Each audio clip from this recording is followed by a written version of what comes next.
नमस्कार केमन आছেন सबाई सौभाग्य प्राप्ति चैनेले आपनादेर सकलके आरो एकबार अनेक अनेक स्वागत।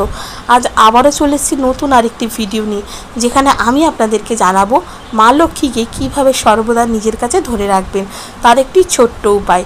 कि सेई उपाय सेइटाई एई भिडियोर माध्यमे आपनादेर काछे तुले धरबो, ताई अनुरोध रइल भिडियोटी स्किप ना करे देखार। तार आगे अवश्य बोले राखी बंधुरा आमार चैनलटिके लाइक करबेन, भालो लागले बंधुदेर साथे शेयर करबेन।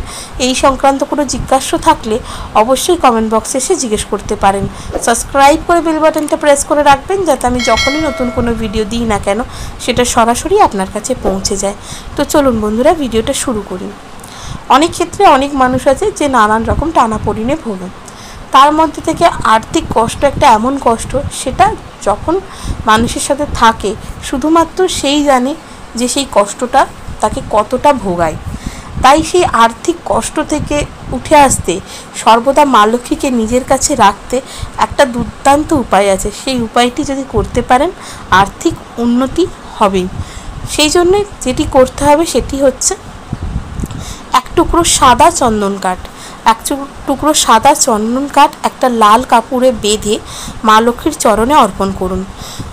মা লক্ষ্মীর চরণে সেটি নিবেদন করার পরে কনকধারা স্তব পাঠ করতে হবে।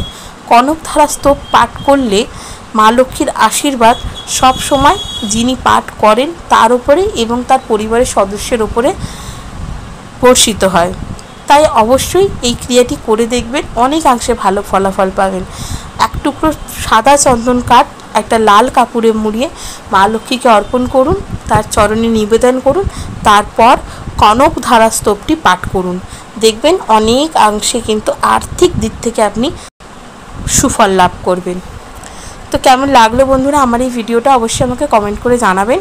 সুস্থ থাকবেন, ভালো থাকবেন, দেখা হবে নতুন আরেকটি ভিডিওতে।